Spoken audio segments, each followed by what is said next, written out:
Like to call the Town of Clinton Planning Board meeting to order at 7:32 on Tuesday, November 17th. Due to the COVID-19 pandemic and pursuant to Executive Order number 202.1, issued on March 12, 2020, suspending the open meetings law and emergency state and federal bans on large meetings or gatherings, the Town of Clinton Planning Board, scheduled for November 17th, 2020, will be held electronically via Zoom instead of a public meeting open for the public to attend in person.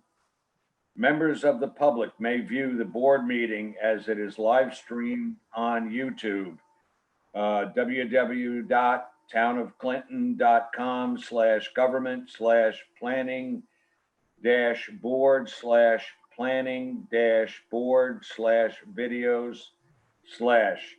A transcript of the meeting will be posted on the town's website at a later date. The first item on the agenda is the area variance for Forschler. Is that the correct pronunciation? Will do. Okay. Is anybody here for that? Yeah, I'm here. Okay. Can you identify yourself? I'm Stephen Forschler, and my wife Beth is here as well. Okay. Hi there. How you doing? This is a two-step process. The planning board will review your application and make a recommendation to the zoning board of appeals, either a yay, nay, or neutral recommendation, and then they make the final decision on your variance. So if you can briefly tell us what you're doing, and then we'll go from there. Well, we are looking to put a two-car garage, 24 by 24, at the top of our driveway.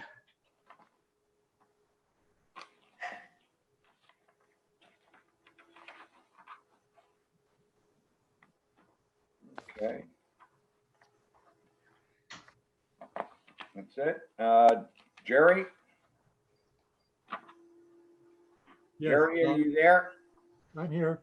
Okay. Can you hear me? Do you have anything for the applicant?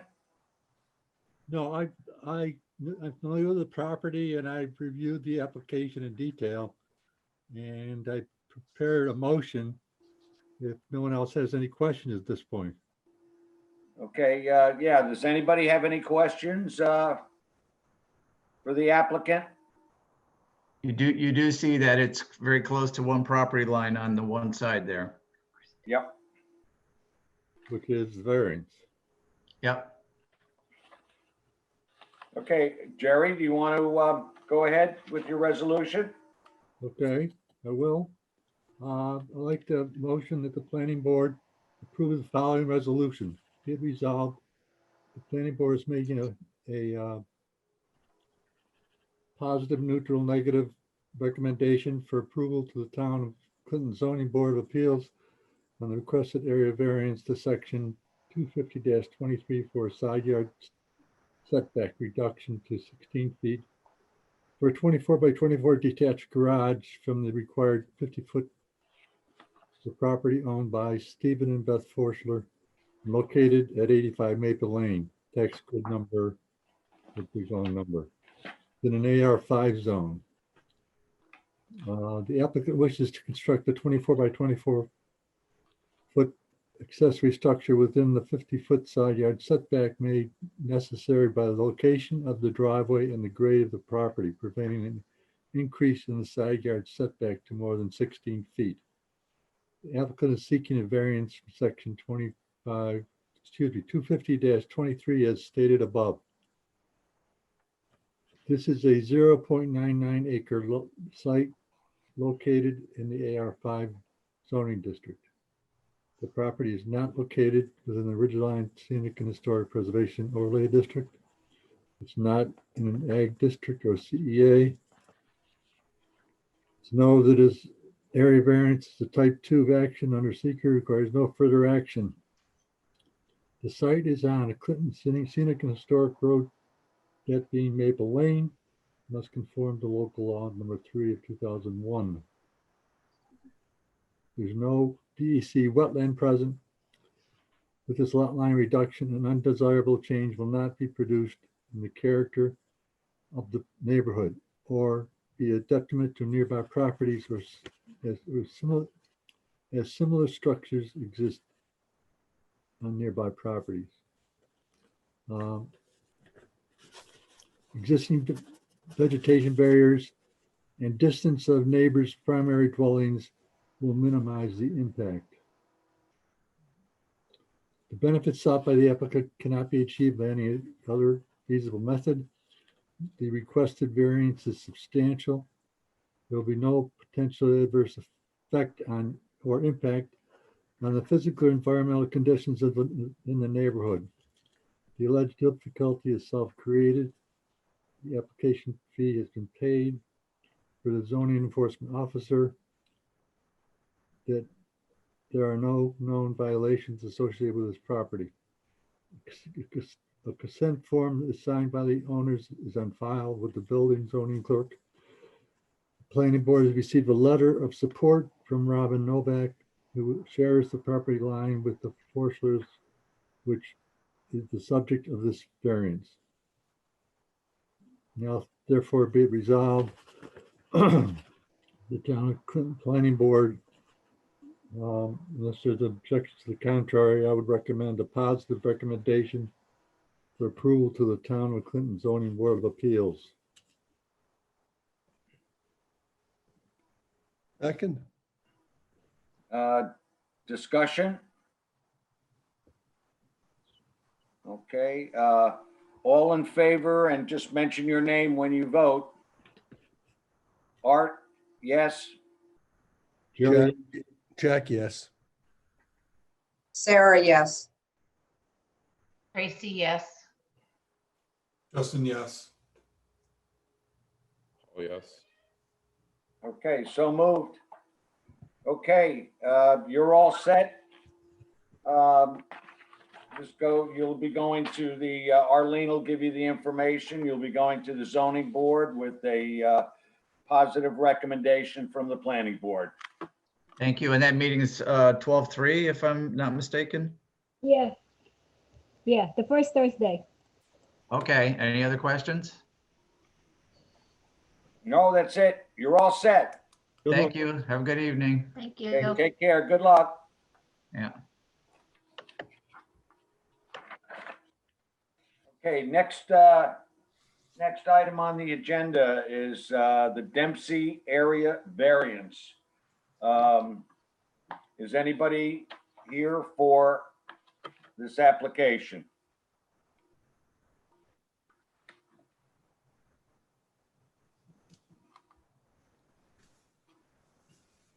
Okay.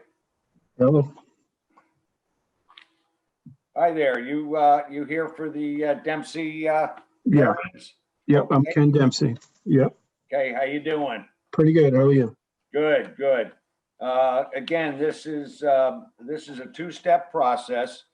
The planning board will give a recommendation to the zoning board of appeals on your application. It'll be a yes, no, or neutral. And then the zoning board will make the final decision on your variance. So if you can explain briefly what you're doing, and we'll go from there. Okay. Well, you can see the picture of the lot. That's Bull's Head Road with the yellow line. I want to put a shed up on the upper left in the woods. It's about 80 feet from my house. It's, as you can see, 346 feet from the road, 187 feet from my one neighbor, Russell Bonk, and it's 238 feet from my other neighbor, John Colgero.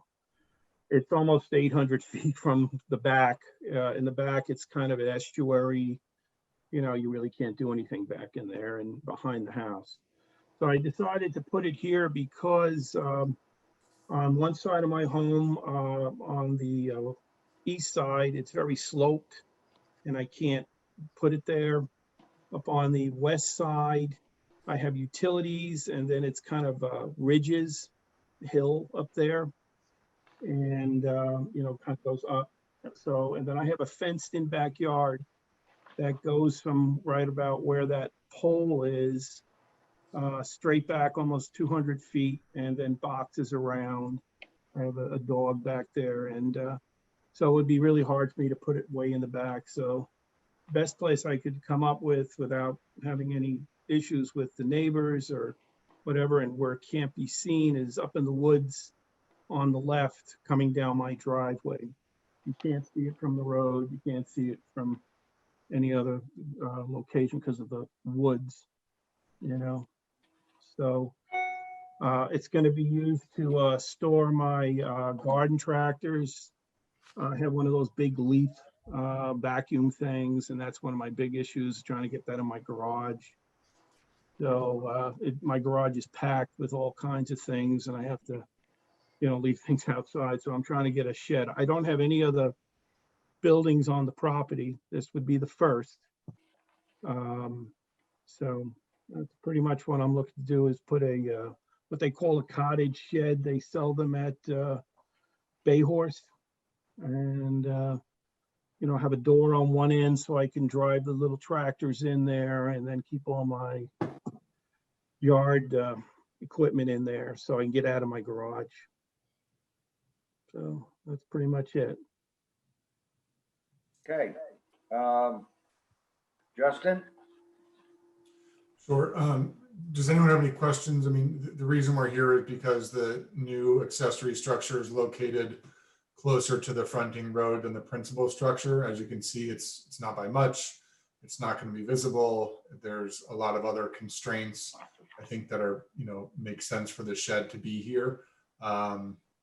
And so I didn't really see any issues with it. I don't know if anyone else has specific questions, but I think it's pretty straightforward. Okay. Sorry, Art. The only issue here is that it's in front of the main structure, correct? That's right. It's Paul. In reading this 250-22 A3, it says no structure shall be project closer to the fronting street in the principal building on the lot, or the required front yard setback for the district, whichever shall be less restrictive. So this isn't even close to the setback. So the way I read this is I don't, just my own view, I don't even know why this needs a variance. Because I think the point of this is that if you have a house that's very close to the road, you want the, accessory structures behind it. But here it's saying whichever is less restrictive, which would be it's not in the front yard setback, meaning it's okay. I mean, that's just the way I'm reading it, but maybe I'm totally nuts. It's a good question. I mean, if you had maybe a 2-acre lot, it would be an issue, but this is almost, 13.5 acres. So this is a big wooded area up there, on the right side of the driveway. So. Yeah, no, I'm even behind that. I'm saying I don't know why you even need to. I'm not saying you shouldn't get a variance. I'm saying I don't even think you need a variance, meaning I don't think you're in violation by putting it there. Yeah, I just did it. I'm trying to follow the rules of the town. So if, someday I sell this house or whatever, if I moved locally, maybe I'd take the shed with me. But say if I moved out of state or whatever, I just sure everything is legit. I'm saying it is my own view. The board is probably going to disagree. I think it is legit putting it there because the section says whichever option is less restrictive. So if you're not in the setback, even though you're in front of the house, you're 300 feet from the road. So, which is the less restrictive alternative? Well, you're not in the setback. So, Yeah, I mean, Paul, I agree with, I think, what you think what the statute is supposed to say, but it doesn't really, the sentence doesn't really work, right? It's not that you shall project closer to the fronting street or, right? What's the or? project closer to the required front yard setback. Like those aren't two equal phrases. Yeah, I hear you. That's why I was kind of like hedging my bets a little bit. I completely agree with what you're saying. We can certainly send this along saying, we think it should be granted, and but I mean, my suggestion would be we're not even sure you need a variance, but if the ZBA thinks what you do, then I assume we would be positive on something like this. But that's I completely agree with what you're saying. I think what they were trying to say was, if it's much closer situation to the road, then the building should be behind. But if it's way back like this, the section reverses itself and just you can't be in the setback. But they didn't really succeed. Yeah, Great. I agree. I mean, so do you want me to, does it make sense to make a resolution and say, while we think it satisfies, this, like A3 because of this, to the extent that it doesn't, we hereby find as follows, or it just That would work for me. That would work I for think me. that's the more conservative thing to do. I think that's. Yeah. Arlene? So we have the same situation that went before the ZBA before. It's the same, I don't know if you remember the one in Silver Lake where he's putting up a garage and it's really like less restricted. The variance, the same situation in here. So I think to save the property owner some time. with Yeah, the no. That's and publication fees and everything, I think it's. no. The CEO said he needs a variance, so I think I know, you're right. We have to send it along. I'm just editorializing Yeah. that I think it's maybe but I completely agree. Yeah. Justin, why don't you, I think we kind of all agree on a positive resolution, and just note what you and Paul just went by. Just note that part of the zoning law, and I think that would be fine. Okay, so here it is. Resolution of the Town of Clinton Planning Board making a positive recommendation to the ZBA on the requested variance. Section 250-22A3 regarding accessory structures located closer to the fronting street than the principal building, as requested by Kenneth Dempsey on property located at 1074 Bull's Head Road, Clinton Corners, New York, 12514, tax grid number, and an AR5 zoning district. Whereas, I'll say the planning board notes that section 250-22A3 prohibits accessory structure from being located closer to the fronting street than the principal or the building on the lot or the required front yard setback for the district, whichever is less restrictive. Because the front yard setback is less restrictive in this case, we believe, the planning board believes that applies, and the accessory structure is not within the setback, and therefore this variance is unnecessary. To the extent the variance is unnecessary, however, the planning board hereby finds as follows. The applicant is requesting a variance to permit the construction of a 12 by 20 foot shed in a location that's closer to the fronting road than the principal structure on a 13.1 acre lot. The property is in an AR5 zoning district. The property is within the Ridgeline Scenic and Historic Protection Overlay District. The property is not in a CEA. The variance requested is not substantial, as the structure will be located to the side of and only a little in front of the house, and will be obstructed from view and will be set back from the road. An undesirable change will not be produced in the character of the neighborhood or be detrimental to nearby properties, as the accessory structure will not be visible from the road or neighboring properties. The proposed location will not result in any significant disturbance of the environment, and the benefit sought by the applicant cannot be achieved by some other method. The proposed variance should not have an adverse effect or impact on the physical and environmental conditions of the neighborhood. The alleged difficulty is self-created, but should not necessarily preclude the granting of the area variance. Now, therefore, be it resolved, the planning board is making a positive recommendation for the approval of this requested variance to the Clinton ZBA. We have a second Second. discussion. All in favor? Should there be something to the effect that us reading the law, we do not see a violation? You mean that we don't think that this applies? But No, it's- saying that there are no The way violations. the law is written, there's really not a violation since it is not within the setback. Yeah, that was the first paragraph, Jerry, that I kind of ad lib, but I start off by saying we believe that this section applies. It's not within this setback, so we don't think it needs a variance. But to Okay, the extent okay. that we do need a variance, we find as follows. You caught me sleeping, okay. Okay, any further discussion? Okay, all in favor? Art, yes?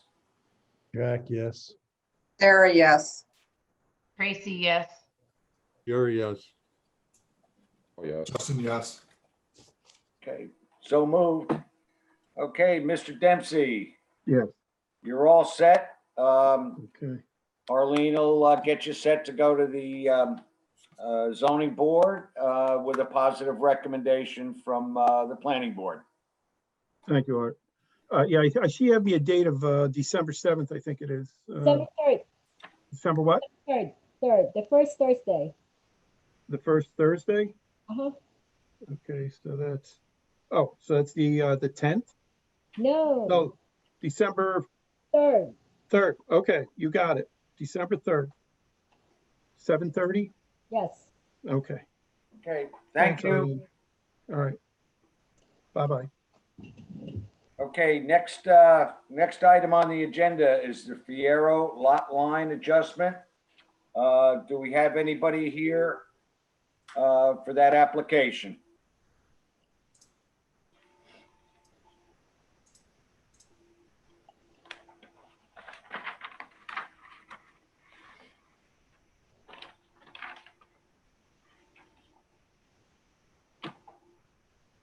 Did I lose everybody? No, we're still here. I don't Oh. see. No, I'm letting them in, but Oh. they haven't come in the meeting yet. Here we go. Okay. Okay, do we have some folks in for the Fiero lot line adjustment? We do. Okay, just let us know who you are and explain briefly what you're doing. Okay, I'm Debbie and Kevin is scrambling to get right back here. Hang on a second. I'm sorry.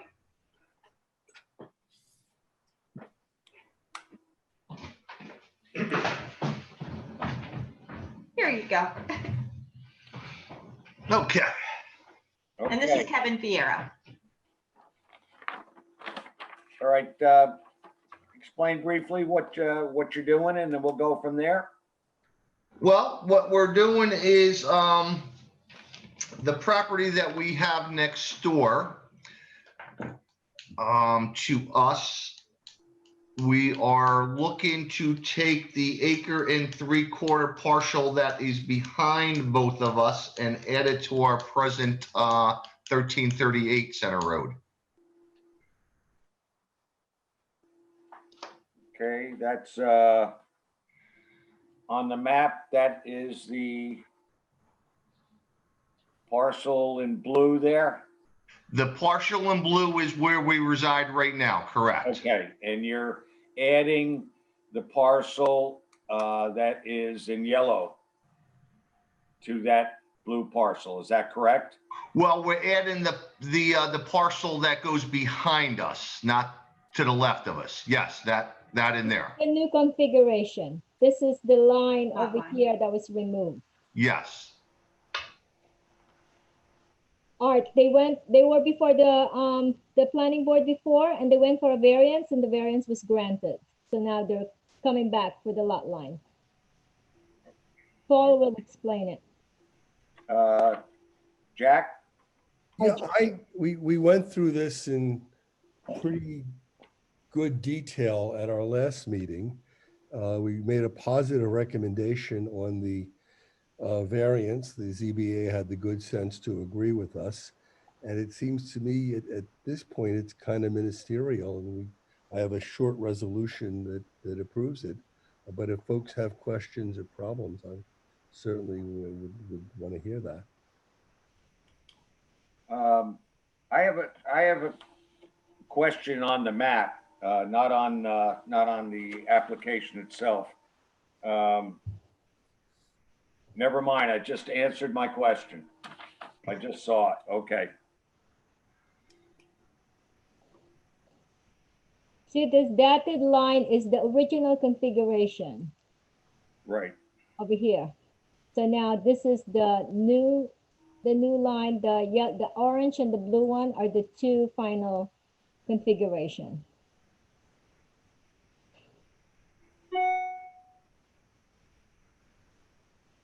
So Jack, if you want to summarize the variance that was granted about the acreage and the, What we went through and what the ZBA approved is these were both substandard lots. And we're not technically allowed to adjust a lot line without a variance. What the proposal does, as we discussed, is to make one lot it would now be conforming. It would be 3 acres, so it conforms. The other lot would be less, even more substantial, but both we and the ZBA felt that would be all right in the circumstances, since the other lot would be conforming, since it wouldn't affect the neighborhood or any of the other factors that we consider. And that's why we made the recommendation, and that's why the ZBA granted the variance. so now we're doing the lot line and you guys have to configure whether this is suffice and whether a Mylar could be done for this, not unless anything missing that you guys could think before a lot line could be approved. Yeah, as I say, we discussed all these factors last time, as did the ZBA. So I think it's really pretty straightforward. I have a short resolution. okay, Jack, why don't you go ahead with that? Okay, whereas applicants Kevin and Deborah Fierro seek a lot line adjustment pursuant to sections 206.13 and 259.85K with respect to 2 adjacent properties they own at 1338 and 1346 Center Road in the town of Clinton, long numbers. This matter has been before the planning board before. On October 20th, we concluded that an area variance required because the properties involved were both substandard lots in their AR3 zone, and we made a positive recommendation to the Zoning Board of Appeals in that regard. Our prior resolution is incorporated herein by reference. Thereafter, applicants went to the ZBA, which granted the variance. The planning board has received a copy of the ZBA's October 23, 2020 letter to applicants informing them of its decision. We have also received and reviewed an updated survey of the 2 properties dated October 20th, so showing the proposed lot line adjustment. Accordingly, and having discussed the factors required by sections 206.13 and 250.95K in our prior resolution, now therefore be it resolved that pursuant to sections 206.13 and 250-95K, applicants' request for a lot line adjustment as shown in the October 28th, 2020 survey is granted, subject to payment of all applicable fees.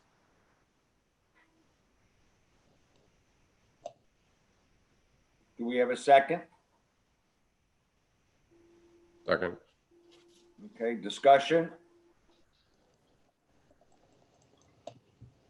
They need a Mylar to file. Right. That's what I was gonna ask. This isn't complete though, right? It has to have like a signature block and all that kind of stuff, right? Well, Or here's is it the there signature somewhere? block. There's a signature block on it. Oh, okay. Yeah, they just need the Mylar. So I can sign it. Okay, you'll have to get that to us, okay? Okay, yep, will do. And Jack, just make that a condition on it. Okay, got Throw it. that on the end that they have to have the Mylar. Yep, Yes, got it. okay? All right. Okay. Any further discussion? Okay, all in favor? Art, yes? Jack, yes. Jerry, yes. Sarah, yes. Tracy, yes. Oh, yes. Okay. So moved. Okay, you're all set. Just get that miler to us. And I can sign that and you'll be legal. Okay, we will get that to you ASAP. Okay. Thank you so terrific. much. Thank you. Okay, thank you. Good night. Good night now. Okay, next item on the agenda is the Murray site plan for ground mounted solar. Is anybody here for that?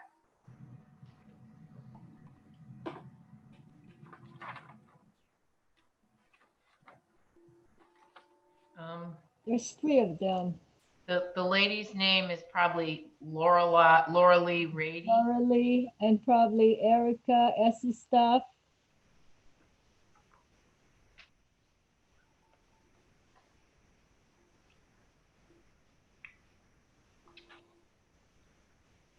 Okay, who is there somebody representing the There she applicant? is. She's here. Hi. Yes, She's here. I'm here. Yep. Okay, can you let us know who you are and what you're doing, and we'll go from there. Sure. Absolutely. Yes. So, my name is Laura Lee Reedy. I work for Sun Common. Jeff Irish is the engineer on record for this project. He should be joining us, as well as Erica Barnum, and I believe Robert Murray as well. Oh. So I'm not sure if they're in. Arlene, I'm in, Marley. Okay. okay, perfect. Do we have everybody? Looks like it. Okay, thanks so much. Okay, so yeah, so this is just an application that we are presenting to you today for a small scale residential solar system. It is a ground mounted array. It's in the zone AR5A. It's on a 48.8 acre parcel. So we're just requesting permission from the board to install this small scale solar system. Within your zoning law, it's classified as a tier 2, as a small ground mount array to generate electricity to offset the usage of a resident. So the setback laws in your town are 100 from the front, 50 feet from the sides, and 75 feet from the rear. Our actual project setbacks are well within your project setback rules or laws. The front setback is 663 feet. The sides are 562 and 538 feet. From the rear, we're about 784 feet. So in the middle of a large parcel, and it is also surrounded by evergreens, dense wooded growth and hardwoods. So the system will not be visible to any neighboring properties.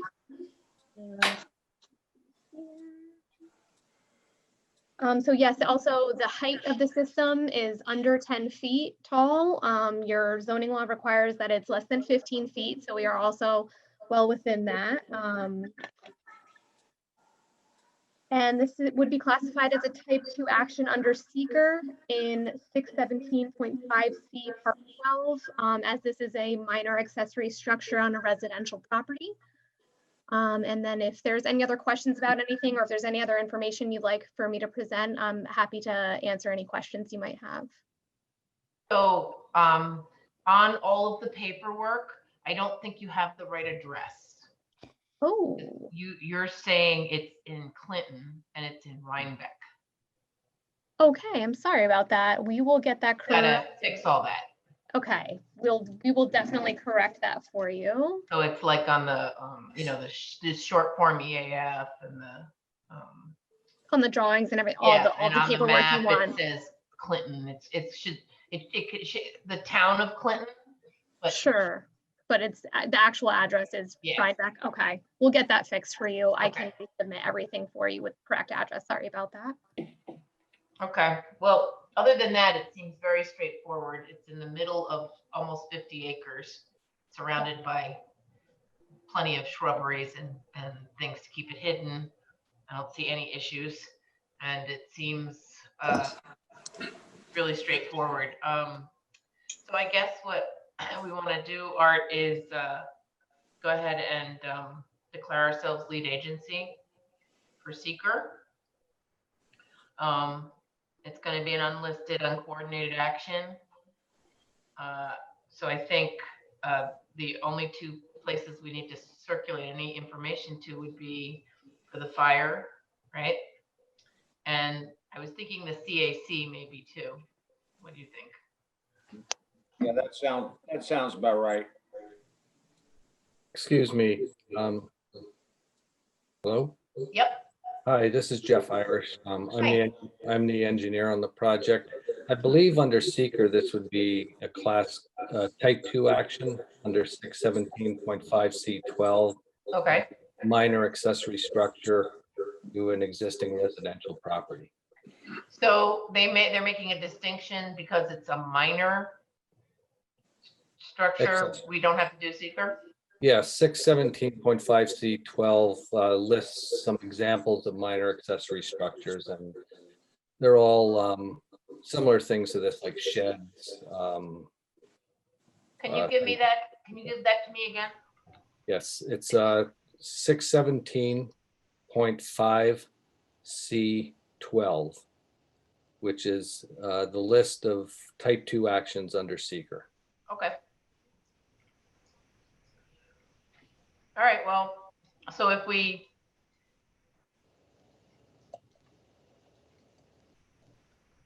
don't have to do that, then can we just go ahead with this?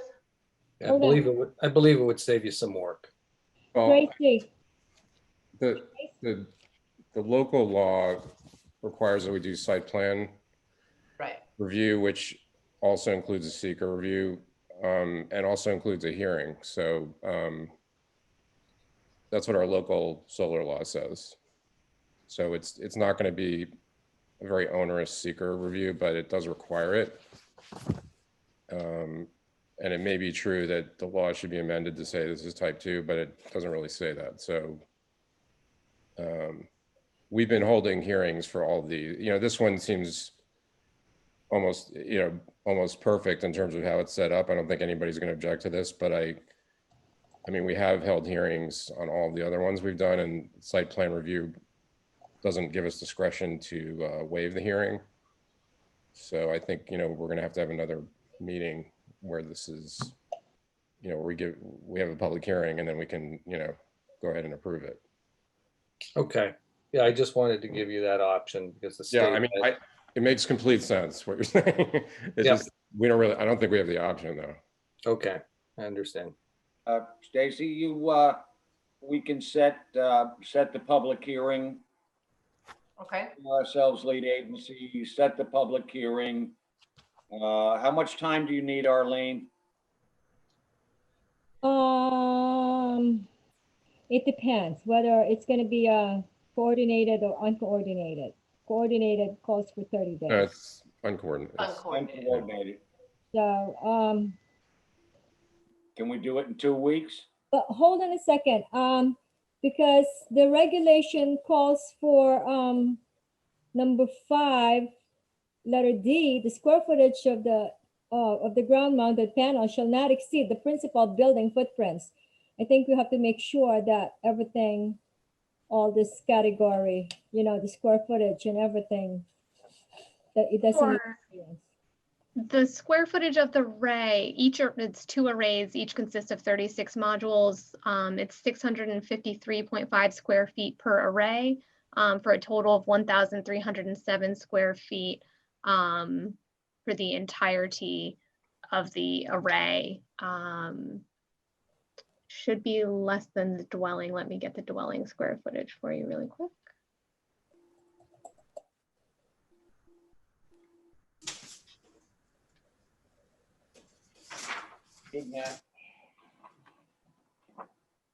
Yes, Laura Lee, I see it. It's on the abutting parcel map. It's a footprint of the house is 1,789 square feet. So the Correct. square footage of the array is less than the square footage of the main dwelling.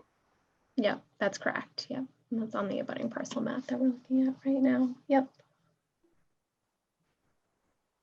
All right. Just want to make, want to note that on the resolution, Tracy. I'm noting what in the resolution? That the square footage of the array does Oh, not. yeah, I did that already. Yeah.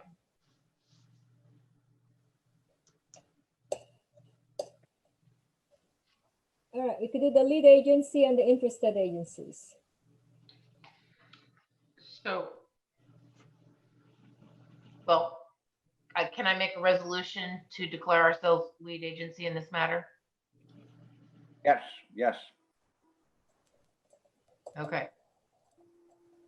So I'm doing that. I'd like to declare that the Town of Clinton Planning Board, it will be the lead agency for this matter concerning the Murray solar installation. Second. And this is uncoordinated action. Yes. I'm sorry, I said that already. Interested is, what did we say? Interested is The fire fires, CAC. in the CAC? And C, did we say CAC? And it's a scenic, isn't it a scenic road? It's Mountain View is very scenic. I assume it's a so-called scenic road. Well, I thought about that, but it's so far back, it's got nothing to do with the road. That's fine. I just, I don't even know if we have a scenic road committee anymore, but There is. yeah, that sounds good. We have a second? I did, yes. Oh, okay. Discussion? All in favor? Art, yes? Jack, yes. Sarah, yes. Tracy, Wilson, yes. Oh, yes. Okay, so moved. Arlene, can you set a date for the applicant here? Public hearing, hold on, I'm looking at. Public hearing? Today's the 17th, it's Thanksgiving next week. Everything is good, right? No changes on the map? Yes, the map seems good. All right, Laura Lee, I need, we only have two agencies, CAC and the fire department. Yes, What about the Dutchess County Planning? I don't think they're gonna care about this. All right. All right, so just give me 2 sets, please, by Monday, no later than. 2 sets of drawings for you, Arlene? Everything. Okay, you got it. So we could have the public hearing December 1st. Good. I'm sorry, Arlene, when did you say you want those 12 sets by? Is that by tomorrow? No, Monday, the 30th. Okay, you got it. Sorry, not the 30th, the 23rd. The 23rd, yes, absolutely. I can get them to you sooner. 2 sets, right? You heard her say 2 sets, not 12? Okay. 2, yep. Okay, so we'll have we'll have the public hearing on the 3rd. Is that correct, Arlene? No, December 1st, Tuesday. Okay, December 1st at 7:30 again, Arlene? Yeah, Tracy, Okay. you have the motion, Trace. December 1st. Correct? What motion? I thought we did that already. No, for the public hearing. Oh, I make a motion that we have the public hearing for this application on December 1st, 2020. Second. All in favor? Aye. Aye. All right, all right. Aye. Okay, so, Aye. okay, we'll see you on the 1st. Okay, thank you very much. We'll get this Okay. done for you. Thank you. Oh, Okay. you're welcome. Okay. That's, Fred, that's the last of the applicants. There's 2 more people in the waiting room. There's one more Lawrence. application. We don't need them. Family LP. Don't we have BCDE Family LP? Yeah, they're coming in. Okay. That's the last thing I have on the agenda. It's on the back, Art. I'm sorry? It's on the back of the page. There's another one. Oh, Oh, Next page. okay. All right, we got, is anybody here for the BCDE Family LP Wetlands Permit? Yes, it's Doug Larson and Jacob Harden. Larson Already Architects. moved. We're the architects. Okay, can you briefly tell us what you're doing? We're here. We came before this board in August because we would like to renovate a farmhouse that partly goes into the wetlands protected area, the 100-foot buffer zone. And at the time, this board asked us to touch base with the town engineer, Peter Sotero, which we did. We've had several conversations with him. He told us to apply to the state DEC, which we have. And that when we submitted the paperwork, our application to the state, we could come back before the board and hopefully explain what we'd like to do and hopefully pursue a conditional approval conditional on the DEC approval. I understand that we need to go to a public hearing too, so we're also hoping to move to the public hearing phase. So that's what we'd like to talk about tonight. We have some other issues we can delve into after you take this one up. Okay. Justin? Yeah, I think the only item on the table tonight is for us to declare lead agency under SECRA and to set the hearing. So Pete Sotero did a very nice and informative letter for us, kind of following up on our talk in August, and recommended, he made recommendations, right? We don't do that tonight, but that we do a negative declaration conditional on the New York State DEC approval, and that this would be an unlisted, uncoordinated action. When we came in August, we asked them to, we kind of highlighted that we want them to speak to Pete Sotero, DEC, and the CAC. So I would propose just making a motion to declare lead agency and include the CAC, since the other two have been, are in the loop already.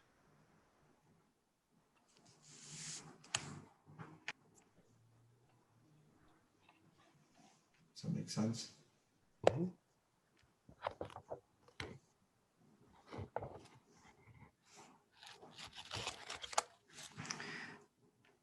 Does anybody have any questions about exactly what's in the wetland setback?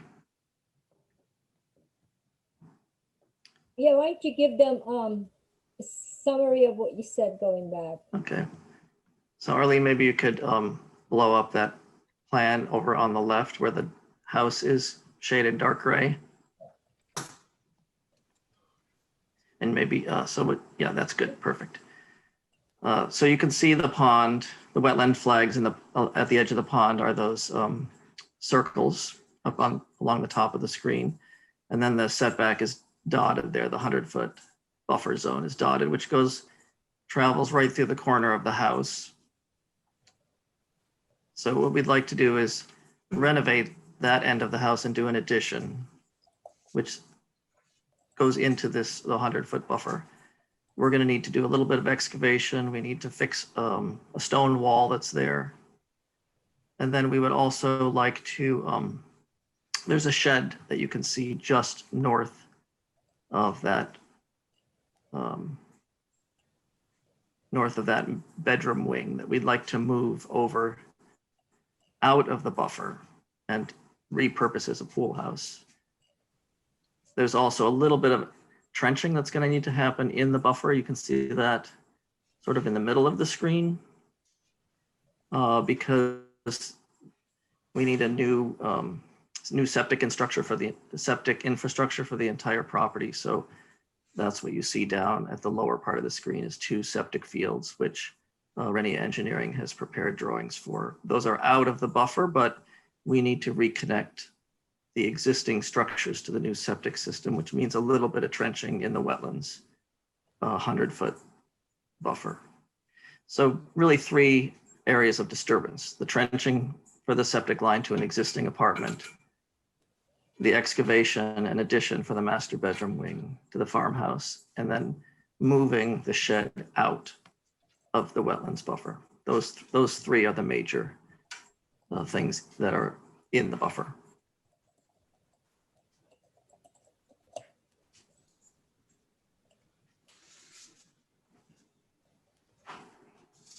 So the only comment I wanted to make was, the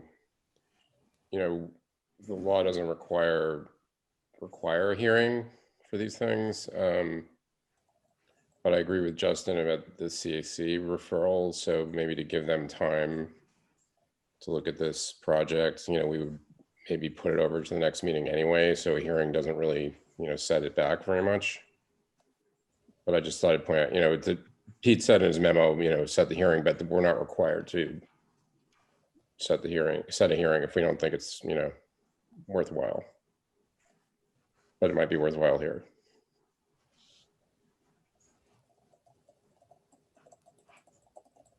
Where do you stand with the DEC on the? We have submitted, but we have not heard anything back. Okay.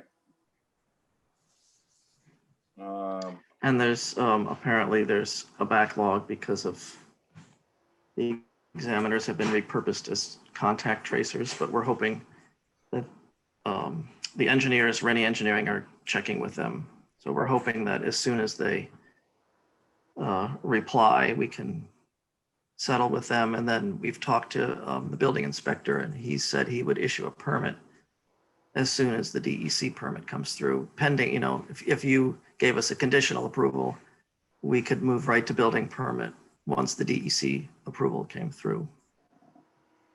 I do want to note that the first step was the wetland validation map and having the wetlands flagged, and the DEC has validated those mapped wetlands on the property.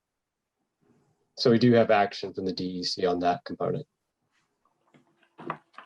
But they have not issued a work permit per se. Correct. They have not responded to our application. Are you expecting them to before December 1st? We don't really know. We would just rather not come back to you after they get back to us. We'd rather get one hurdle over with.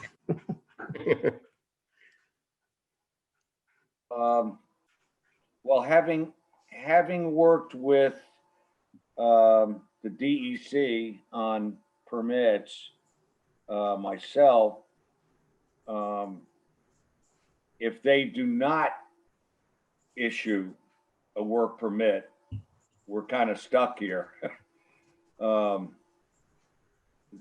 They really kind of take, as far as I'm concerned, they kind of take the lead on this. If they say no, it would be hard, I think, for us to say yes.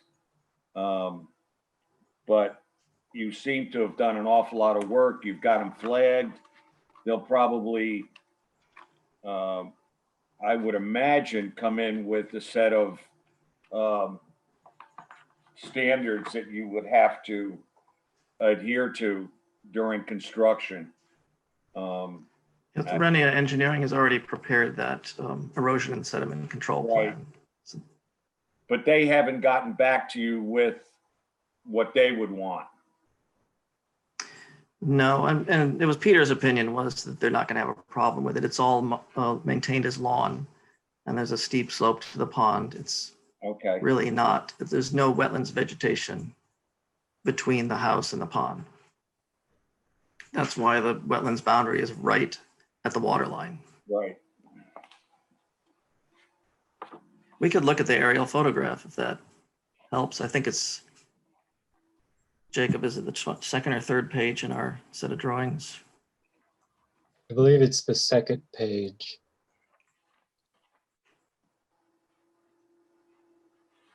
Yes, second page. A-1.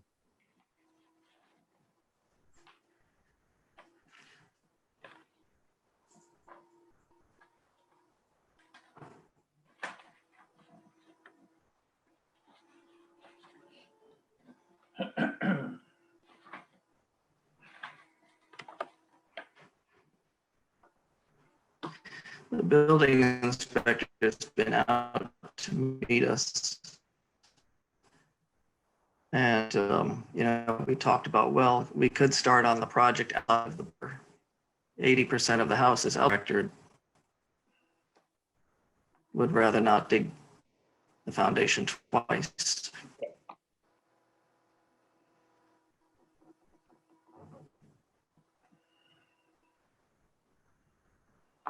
We're in the process of applying for the septic system right now with the county, so that work may proceed. It's far from the buffer, except for the last connection to the existing accessory apartment.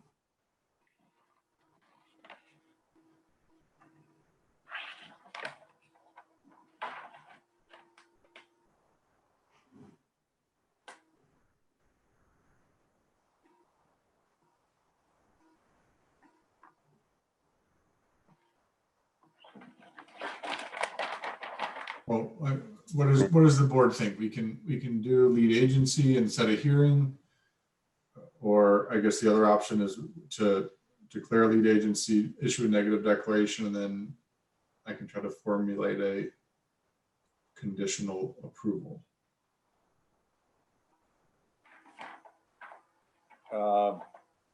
Sounds logical. Did you want to? I'm skeptical that something's going to happen between now and December 1st, given the holiday that's about to happen. But it just seems like that's more consistent with our normal process to, notify the other agencies. I understand that that's a burden, but I mean, you could do the circulation and not, if we don't feel we need a hearing, you could do all the circulations and give them time, to comment, and we don't have to have a hearing, or if the board feels we should have a hearing. I think with most of the water law things so far, we've not done a hearing that I can recall, but yeah, you could circulate to CAC and DEC and anybody else. And you're absolutely, yeah, and nothing's likely to happen. And then ultimately it'll be a conditional approval. And they'd have to still wait for the DEC.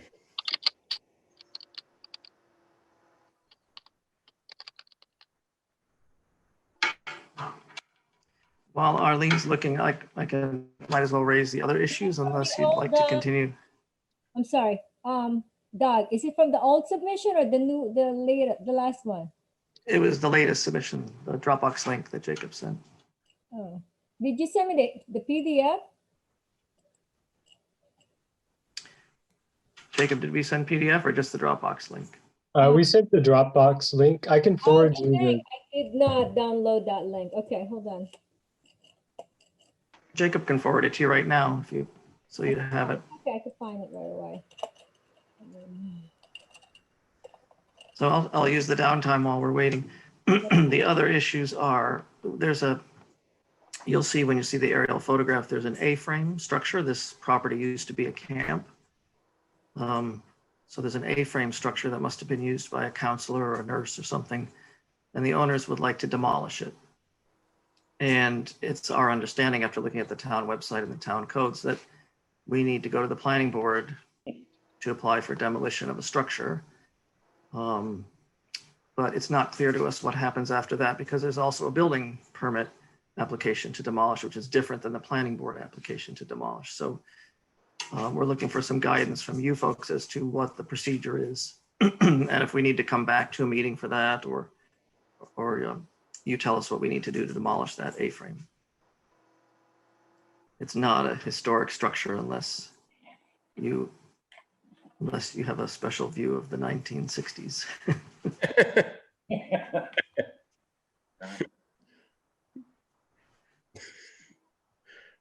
got to be some historic structures from the 60s, but this is probably not one of them. So that's issue number one, which we can look at when we get the screen up. The other issue, the third issue is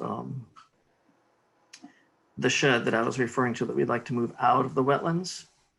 The owner would like to repurpose it as a pool house outside of the wetlands buffer, so that it's a little unclear to us what approvals are required to have a pool house. Is it a building, just a building permit, or do we need a special permit if it has plumbing in it? The code does not list pool houses as under the accessory section. So it's not really in the chart of permitted or special use permit. The building inspector sent us a memo that said if a pool house has a bathroom or a kitchen in it, it needs a special permit. But it didn't say anything about what defines a bathroom or a kitchen. So we're just looking for guidance from you folks as well on that. What process would you like us to go through to apply for a pool house? I think we have to sign off on pool houses. We just went through this with another property, and the ZBA has issued a ruling, if memory serves, that a pool house can have plumbing for a bathroom in it. But I think it probably still requires an application, as does the demolition of it. So that would be planning board Yeah. special use permit or just planning board approval? You have to have a pool. So does that mean we need to construct the pool first? Well, you can't have a pool house without a Yeah, pool. How are you gonna have a You would have to, pool without a right, pool? it has to go with a pool, Right, otherwise. no, of course, there'll be a pool, but do we So- need to build the pool before we apply for the pool house? Of course, I think. I think this has been an issue in the town with water going into accessory buildings, and they did carve out an exception for pool houses, but I think, you probably would be pushing it if you said this is a pool house, but there's no pool yet. You would probably not, be something they would be willing to agree to. But does that mean we need to get excavation equipment in there twice? Once to build the pool and a second time to build the pool house? Well, you can move the building to where the pool is going to be, and that part of it, as long as you don't put the water in, you would be able. That's just a building permit issue. But if you were going to put the water in, it would have to be classified. It would have to be classified as a pool house, so there'd have to be a pool. See what I'm saying? So we could apply for a building permit for a pool and a pool house. Yeah, A pool and a shed, and then come back for a special permit to turn the shed into a pool house. Well, you could do that. The only issue you have to be careful about is you're only allowed 3 accessory structures, and the pool and the shed, depending on the size, are both accessory structures. So if you a pool and a pool house together are considered one accessory structure. So if you're running up against the 3 structure limit, which you probably are, you would probably have them done together. Yeah, I didn't see that regulation limit of 3 accessory structures. Yeah. You're gonna have to apply for a variance because you've already got. You're probably already over that, right? Not unless you're a working farm. I was gonna say, isn't it a farm? I mean, they used to, I don't know now, it's under. Pool is not a pool is not an agricultural. Yes, but I'm talking about the number of structures they have. It was a camp, he said, not a farm. Not a farm. Oh. Yeah, the name is. It was a farm at one point, and then it was a camp after that. Everything was a farm at one point. Right, exactly. Yeah. Including 6th Avenue and 53rd Street. So, Well, the Bowery means farm, right? Okay, so here's the aerial photograph. You can see that back to our original discussion, the buffer dotted line from the other plan sort of goes right through the northern side of the farmhouse, which is the largest structure in the middle there. And then the shed that we'd like to move out of the wetlands is off to the northwest. Right there, yes, exactly. So if they don't want to hit up against the number of structures, right, aren't they going to have to convert the shed to the pool house at the same time they build a pool. Sounds like it. I think you're right, Especially if they want water in it. especially if you want water, right? Yeah. I mean, the only way to get water in an accessory dwelling is if it is a pool house, I think, unless you get a variance from the ZBA. No, or if you have an accessory dwelling They get a special permit for, right? and they have the acreage. Well, they're But getting rid of the A-frame. They're getting rid of the A-frame, so they would, if there's no other accessory dwellings, they could apply for an accessory dwelling. right There's- now they have two. There is an apartment, right? Yes. And there's actually there's 5 buildings with kitchens and bathrooms in them.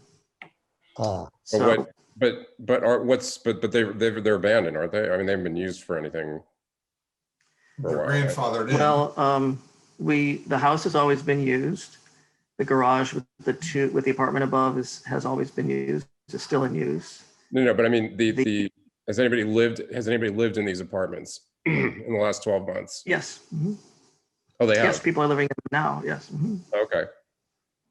No, what he meant is no, it's continuous use. There's no interruption. That's right. Well, one of the sheds that has a kitchen and a bathroom is not habitable. But there's remnants, the kitchen is still there. It's just how people have, but the other structures, yes, people have been using them. The point is that if the use was just, as Arlene was saying, is if the use was discontinued for more than, I think the rule is 12 months. Yes. Regardless of how long it was going on before then or any approvals before then, it expires. Basically, you have to You lost it. You lost reapply. the conformity. So, well, we're happy to do anything you'd like us to do. We just don't know what that is. So tell me, we can go through the entire property, a master plan, and give us some guidance. And we'll be happy to follow whatever recommendations you suggest. See if this makes any. How see many if this dwellings? makes- Go ahead, Art. Thank you. See if this makes any sense at all, because we're getting kind of confused here. There are certain projects that you want to do that are not in the buffer zone. Am I correct? The projects we'd like to do is demolish the A-frame that is not in the buffer zone. So that's one. Okay. Renovate the house, which is in the buffer zone. Okay. And move the shed out of the buffer and turn it into a pool house. Those are the 3 projects the owner would like to do right now. Okay. So in other words, there is one project that could be done now without affecting the buffer zone. Everything else that you want to do is within the buffer zone, correct? That's correct. Okay, all right. And that would be, that's demolishing that's not. Yeah. Demolishing the A-frame is the A-frame. one project that is only planning board. Okay. And we did prepare a narrative for that, and we did include images of the structure in this drawing set per our understanding for the planning board submission. The building inspector acknowledged that it would need to go to planning board. So he had just recommended for us to bring it to the meeting with us. This is the existing garage with apartment. This is the existing barn.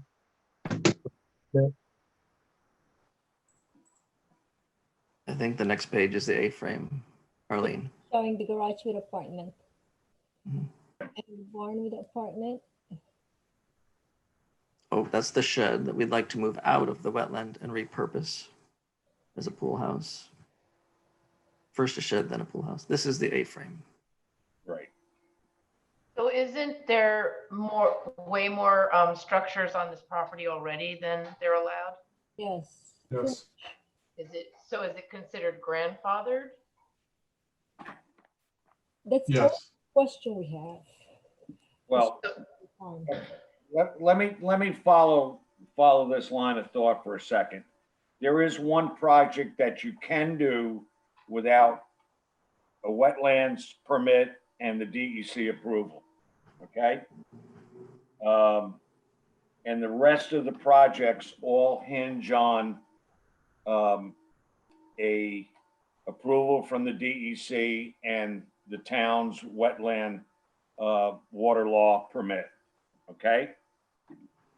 Now, you want to build a pool that's going to add and a pool house, which will be the existing shed retrofitted. Do you have any idea where the pool's going to go? Yes, we have that indicated on the site plan. Arlene, if you go back to, It's the last page on that drawing set It's on the last page? Yeah. of this drawing set, yes. one more, yeah. There you go. Okay. So you could blow up the left-hand side of that.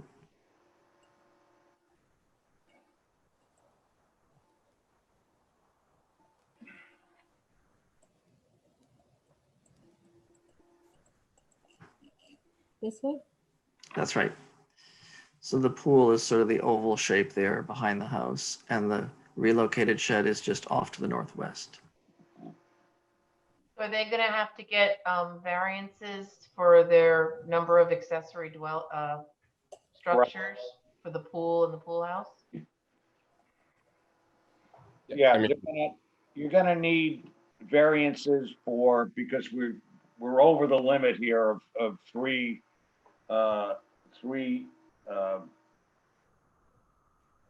Yeah, because three structures, adding the pool house. I think we got 5 already. It's don't know. not like you can't make a change. You can't swap the pool house for a pool, I mean, the A-frame for a pool. Yeah, you can. You have to remove one and You can. That's essentially what we're proposing. But aren't you still, I can't tell from the drawing how many there are. there are. Yeah, we Let's might itemize- even- Let's itemize the structure. What do you Quicker. have? No, you're gonna have, At least 4. yeah, there's at least 4, maybe 5 here. But you're adding a pool and a pool house. So the pool is new. The pool house would be retrofitting the shed. So you're still adding another. Well, actually, won't the shed be able, when it becomes the pool house, to count just together With with? 1, yeah. So in fact, he's going down 2 because he's getting rid of the A-frame, and the pool that- house is a shed, That's true. and it's gonna be now going with the pool. But he's still over, right? Oh, yeah. I think he's still over. Just looking at the drawing, it looks like it. You have 2 dwellings, the camp. Is the Yeah. camp staying? So does the previously existing non-conforming clause help us at all here, as long as we're not making it more non-conforming? Well, that's what I'm wondering, like where that line is. I think. Is the problem that it's piecemeal? Like if we just had one application, right, that said we're gonna do all this construction, we're gonna go from 6 structures to 5 structures, and we had it all in front of us at once, would that help us, or are they getting tied up because they're gonna demolish one, and so they're gonna go from 6 to 5, and then when they want to add one, right, we're gonna issue we need a variance to go from 5 to 6 or whatever. That's what it seems like. Right. Yeah, Yeah, I I mean, agree. 1, 2. It would be good to have one comprehensive plan with everything that's planned kind of submitted that way. And I do think the ZEO would have to rule on this issue of how many structures there are, how many structures there are going to be, and whether a variance is required. Because that's how it's always teed up. Well, this is the owner's request right now. Okay. So there's no other additional plans. Okay, so the ZEO would have to, on the issue of the pool and the pool house, and all the other structures would have to say, look at everything and say, yes, you're over the limit, or no, you're not over the limit. Whatever his ruling is, would govern this board and the ZBA. So if he says you need a variance, then you would need one. And if he says you don't, then you're good. He has the power to do that. So how do we've initiated a dialogue with him, but I think he was waiting for this meeting. because he hasn't engaged with us. So what is the mechanism to engage with him? Does it need to be done during a meeting, or is it done individually once you give the clearance for him to talk to us? Arlene, he just has office hours, right? Well, you have to really talk to him, tell him your intention, the real intention of what you're trying to do with the property. Like, what do you want to keep? How many structures do you want to keep? What are you doing? Right now, the one that you have before the board is the wetlands permit because of the disturbance in the buffer. That's why he's not, I think. No, Arlene, we've sent him this package and this is what the owner would like to do. So, and we've reached out to him. So we're expecting to hear back, but we have not heard back. All right, I'll follow him. I'll follow up. I'll tell him what that you want. You need him to give his determination of exactly what you're doing. Okay. That's correct. Yeah, I think that's step number one, is getting that and have that pool located on the map where you're going to put the pool, and where that pool house will actually go, so he can get a firm idea of the structures, so on and so forth. I think, I mean, I don't know what the board thinks about this, but you might want to go ahead, and since you that A-frame is out of the buffer, at least you can get started on the demo permit for that, and get one part of this project done. Okay, so that paperwork is actually here in the submission. So what would be next on that? Do we have to come back to another meeting for you to consider that, or do you consider it at this meeting? I haven't have Arlene, have you seen any of the paperwork? Whatever packet that he gave me, I gave it to you. Okay, so have you talked to there should be an application that should come to us for a demolition permit after you talk to the building inspector, correct?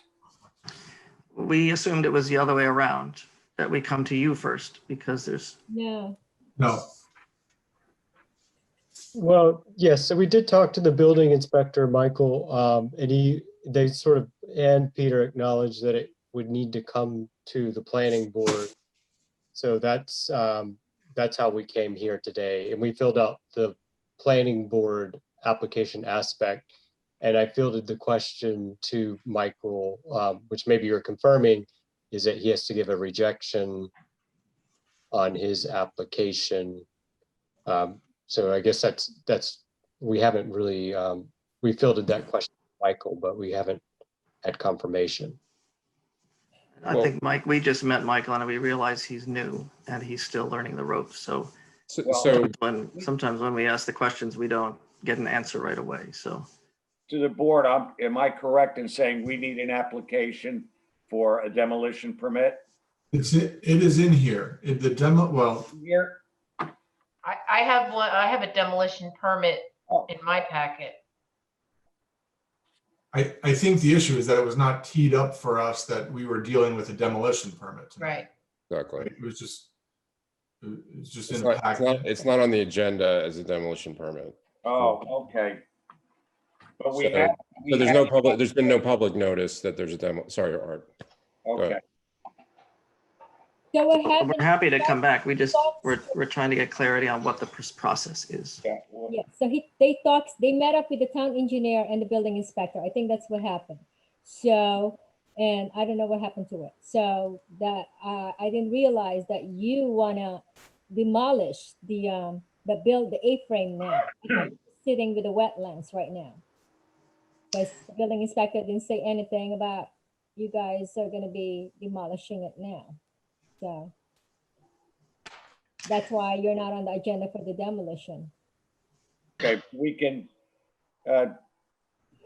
Justin, do you think we can go ahead at the next meeting with the demo permit while we're waiting for the DEC? And I think the demo permit is not, the demo's not in the wetlands, so we should schedule the demo for December 1st, right? To do that permit for the A-frame.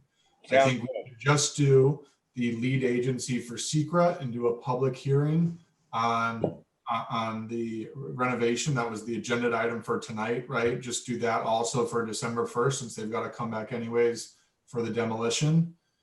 And what I'm hearing is I think that the moving or the demolition and moving of the shed in the wetlands is probably going to require another wetlands review, or I don't know what that requires, but it sounds like it's going to be something, and it's going to be multi-step. And so we should get that teed up too. We did put the moving on our DEC wetlands permit. Moving of the shed. Oh, good. But that's not in our application right now that was agended for tonight was on the renovation of the house, right, in the 500 square feet in the buffer zone, which I assume that 500 square feet is not the shed in the wetlands. We did amend our application and narrative to reflect the shed and the trenching.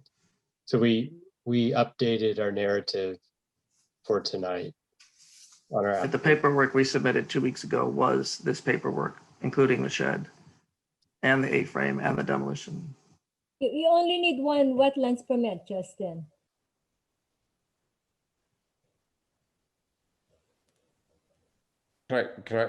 So maybe the way we're thinking about this is demo permit stands alone. It can proceed with all due dispatch whenever the next meeting is. So that's point one. Point two, the wetlands issues are the addition and moving the shed. That's got to be decided by DEC, and we'll do what we need to do at the next meeting, including a hearing, and we'll get that all wrapped up conditionally. And then the third thing is the shed to be moved and then a pool built, and you need permits for that, and that will be a third application of some kind, either for a variance or just a building permit or a special permit, but we'll figure that out once you get the approval to move the shed to begin with. Are you moving the shed or are you demolishing it? You're moving it. Removing it. So can he do both the demolition of the A-frame and that shed? Not demolishing, yeah, they're moving it. Oh, moving it. Okay. They have to wait to move the shed until DEC says go. Gotcha. And once they get that, they can then say, okay, we want to build a pool and use the shed as a pool house. What do we need to do? And it'll either be just a building permit, or it'll be a special permit, or it'll be a variance. And especially, we don't know yet because they have to, the CEO's got to rule on all that. That'll be the third phase. Right, that all makes sense. But okay. Can you tell me what the process is for that portion, the pool and pool house? Do we now apply to the ZBA, or do you need to kick us to the ZBA? No, you would have to go, you would have to go to the CEO or building inspector and say, this is what we want to do. That would be an informal meeting, phone call, whatever. This is what we're going to do. What do you know, they would, and you know, can we get a building permit? And they'll say yes, or they'll say no because you have too many accessory structures. No, because you can't put water in the building, you know, without a special permit. Whatever they rule, and then you'll go from there. They'll either refer you to the ZBA. You said CEO, zoning enforcement officer, not the ZBA, sorry. right? Okay. Yeah, I think now he's a ZA, the zoning administrator is what they. Right. Okay, so so it's clear that he's the gatekeeper on that. He's the gatekeeper on just about everything, and then the water in the pool house is okay as long as it really is a pool house, as Jack said. Also, your demolition permit, you have to have those attachment about the engineering. Why do you have to take it down? You know, you have there's those requirements on the check. There's a checklist on the demolition permit. Did you see that? Yeah, we did, and Jacob has reached out to the building inspector, but and the pictures of the inside of the interior of the A-frame. we weren't Yeah, sure what you. It seemed that like is in overkill for an A-frame. Those pictures are in this drawing Yeah, I was set. gonna say, it's all in there already. Yeah, the picture. I think it can be put on the agenda. I think it's. But we were missing the statement from the building inspector. And again, I have filled out several emails to Michael about that. If he needed to make some statement for this tonight, and we haven't heard back. But with that being said, so in order for us to move forward with December 1st, we do need that statement from Michael, is what we're saying, correct? About how he would like it demolished. I don't think so. We made some statement in ours just about, in our narrative, but we do not have a statement from Michael. No, it's just a requirement. The checklist says it's an engineering review stating that it's worth taking it down, not the building inspector. What does that mean, an engineering statement? That there, hold on, I'm trying to get the application. Paul. And there were several different, because there was the planning board application and a application for the building inspector, which was a little confusing, the building inspector application. Yeah, because the planning board just rules on, you know, kind of whether it's okay from an historic, you know, an architectural standpoint. And the building inspector rules on the logistics and the engineering and all that stuff. So the planning board just gives like a recommendation and he actually issues the permit. So I don't think he's got to say anything right now, or, you know, whatever he needs, he'll tell you. But I think the planning board can rule one way or the other on the demolition at the next meeting. Yeah. And then it goes to the building inspector and he says, you know, I need to know, you know, what kind of equipment you know, whatever he needs. I don't even know what he needs, but you know, that's his province. Here, hold on. Can you see? I see a statement from about an engineer. I just see a statement about how it was used historically. Here's the form. Here's the form for the planning board. Can you see it? Yes, it's included and signed in our application as well. But I don't see the statement about from an engineer. I did see the plan regarding how the demolition process takes place with the building inspector. Hold on. All right. No, because going back, we normally ask the applicant about there's like a structural that it needs, why, you know, it's just to validate why you have to take it down, you know, and the year. So anyway, just follow this requirements. This Okay, is let's set this up for December 1st, please, and let's move ahead. Okay. Okay, so we'll reach out to the building inspector for the demolition part. And Arlene, you'll let the zoning enforcement officer know that we'd like to speak with him. Yes, yes. And then I guess the wetlands, back to where we started. I'm not clear on where we left that. I think you said. Well, we have to wait to see what the DEC says. That's really, they're going to come back and tell you yay, nay. And then if it's yes, they're going to put some conditions in it, and then we can work off of that and hopefully give you an approval from the with the town's wetland law. Okay, but if they don't approve it, it's going to be very difficult for us to approve it. Let's put it that way. So what does that mean for us procedurally? Do we come back on December 1st for that hearing? Yes. Or no?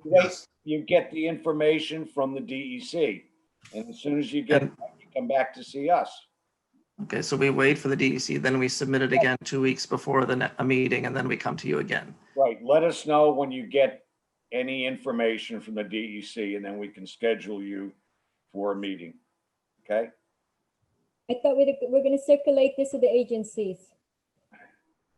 But I thought we were thinking about doing it you can do a conditional approval, right? You can say we approve if the DEC approves, but that we would do that in 2 weeks. Oh, that's in fact what the town engineer's letter says. I understand. Yes, we can do conditional. But I'm saying I don't think we do the conditional tonight. All I think we do tonight is declare lead agency for SECRA, set the hearing right for December 1st, send it to CAC, and then on December 1st, we'll either have DEC approval and we can issue an approval, or we won't have DEC approval and we can do a conditional approval. Right? And they're already coming back on December 1st for the demolition permit, so let's have them here once and do those two matters on December 1st. Oh, good. Yep. Okay, that makes sense. And in the meantime, may have information from the zoning enforcement officer for December 1st. Does that make sense to you, Art? Yeah, yes, absolutely. All right, here's a resolution. Resolution of the planning board of the town of Clinton to declare lead agency under SECRA for BCDE Family LP Wetlands Permit. Whereas BCDE Family LP has applied for a wetlands permit in order to increase the existing house footprint for new expansions and new terrace, which development will result in an additional 500 square feet being added within the 100-foot DEC wetlands controlled area. Relocate an existing shed outside the controlled area, drenching a new septic line and, related landscaping. Whereas granting a wetland permit is an action to be reviewed under SECRA, whereas approval of a wetland permit is an unlisted action, whereas the applicant has already submitted materials to the New York State Department of Environmental Conservation and has been in communication with the town of Clinton engineer regarding this project. Now therefore be it resolved that the planning board hereby declares itself lead agency pursuant to SECRA for the uncoordinated environmental review of the BCDE Family LP Wetlands Permit. Interested agencies, CAC. You have a second? Second. Discussion? I mean, should we list DEC? I know they already have everything. I'm just wondering, like, Sure, I'll find think we should DC and the town engineer. I'm happy to put all three of them. yeah, just so maybe they send us something saying don't do anything until you hear. I don't know. Who knows? Yeah, good idea. Okay. Okay. Any further discussion? All in favor? Art, yes? John, Justin, yes. Sarah, yes. Tracy, yes. Oh, yes. Okay. So moved. Okay. Thank you very much. Art, motion to set a public hearing for December 1st for the wetlands permit. Yes, if, That was me making a motion. yeah, no, I'm just saying, check with Arlene to make sure she can get everything out in that time frame, okay? Arlene, Yes, listening. can you do it? Thanksgiving next week, hold on. We already have one for that night. I know. I guess. Is that a yes? Yes, Okay. I'll be working on Thanksgiving. There's no requirement of a hearing. I'll just say that one more time. Well, I mean, you could waive the public hearing if you want. It's up to you. It's not. It's discretionary. It doesn't hurt because they have to come back anyway. So, but it's just in terms of your workload. I just thought I'd throw that out. You might as well. Okay, sounds good. Okay, Justin. Okay, and that was I moved for a hearing on December 1st. Second. Discussion? All in favor? Art, yes? Yes. Justin, yes. Sarah, yes. Tracy, yes. Okay, so moved. Okay.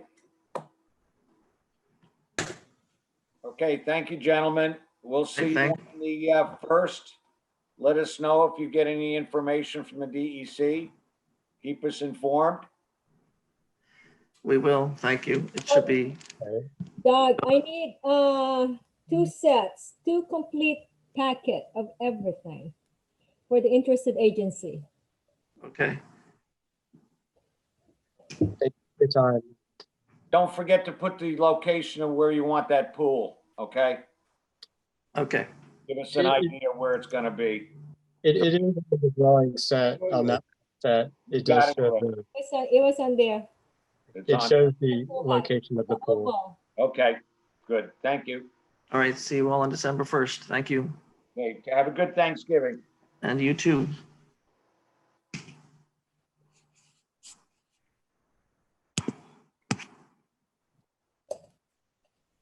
Okay, is Dean still around? I am. Dean, are you there? Can you hear me? I can hear you. Okay, then I'm still here.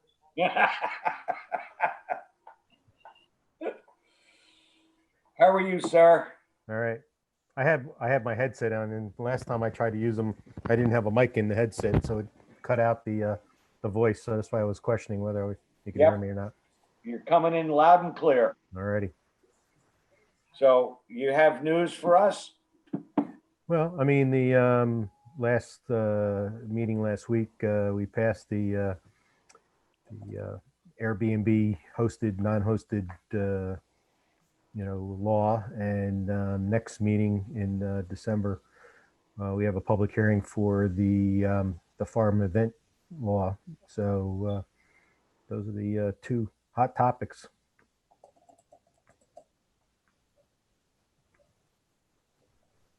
Okay. Have you set the fees yet for the short-term rentals? We are discussing the fees. Michael had a set of fees, and he discussed it with the with the building inspector, and decided to raise the one fee a little bit more. Which one would that be, Dean? He just thought that the work that was involved to have inspection. the initial inspection was a little bit lower, so he raised it, I think, $25 more. So I think it's at 175. Do you remember, Arlene? About his fee, I don't know. Because Yeah, the renewal is $100, and then the initial was like either 175 or 250. I don't remember because it's been a week. Okay. All the non-hosted has to go before the planning board. Okay. Yeah, the non-hosted is definitely more work, so the fee was already at a higher level, but the hosted, we raised up a little bit more because there is still a lot of initial work to get it approved. The renewal process is certainly easier. Okay. Is there some thought to enforcement of this? Yeah, I think we decided the chairman of the planning board was. No, we're trying to impose higher fees, violation fees. Yes. That's the good enforcement. Well, that's another part of the discussion is the violation fees, and okay, and so that's, but obviously we're giving everybody 6 months to actually start the process. So some question as to the enforcement of having people even apply was of question, and we'll see. We did discuss with the county, and the county is willing to share the information because they're collecting the tax, so they know who's doing these Airbnbs. So it'll be easier to use the county's resources because they're collecting taxes. We'll know who's actually doing it. Okay, good. Okay, any other words of wisdom for us, Dean? No, everybody should have a good Thanksgiving. Yeah. You too. Thank you. The events, can I ask you something about the events? So the events, is that going to be only applicable for the, remember going back at one point, we're talking about only on a county road or a town road? The farm, No, the law doesn't say that. It doesn't say that. I thought going back there was like a discussion. At one point in time, it Yes. did say something like that. Yes. I haven't read the final draft that you have, but so okay. So right now it's okay whether you're in a town road or in a county road.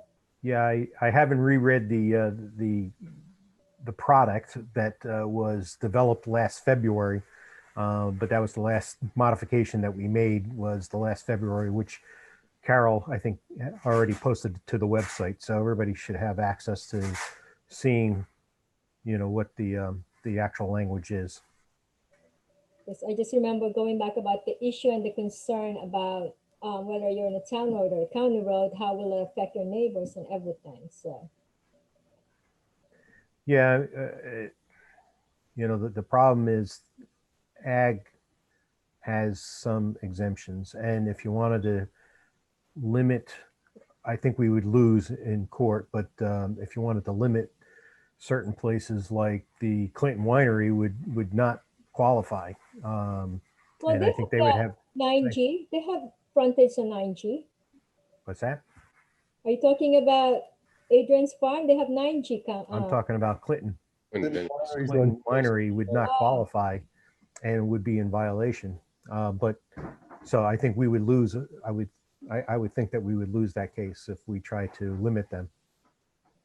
So the whole thing is the compliance with the different aspects of noise. Traffic, you're not going to really stop per se. I know that Adrian's Farm has been talking about trying to get some type of a speed bump or something to slow down traffic. So. How about them opening up on 9G? This way, this neighbors are gonna stop complaining on Creek Road. To do what about 9G? Yeah, they have the frontage on 9G. Can they create a driveway there? Access. To go across where their parking lot is? I think that's wetlands in the front next to It's the parking lot 9G. is right there, yes. I think they were supposed to, and I don't know if they do or not, but they're supposed to direct traffic to exit out onto 9G.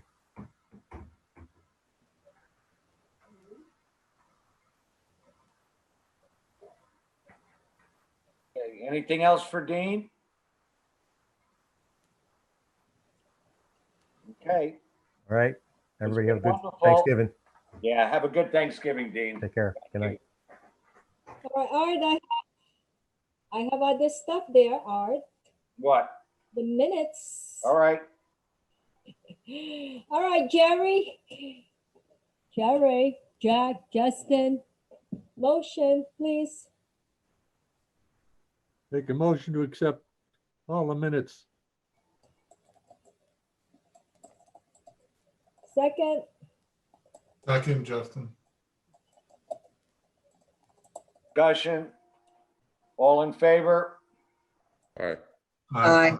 Aye. Aye. Aye. all right, people, happy Thanksgiving. Everybody have a good Thanksgiving.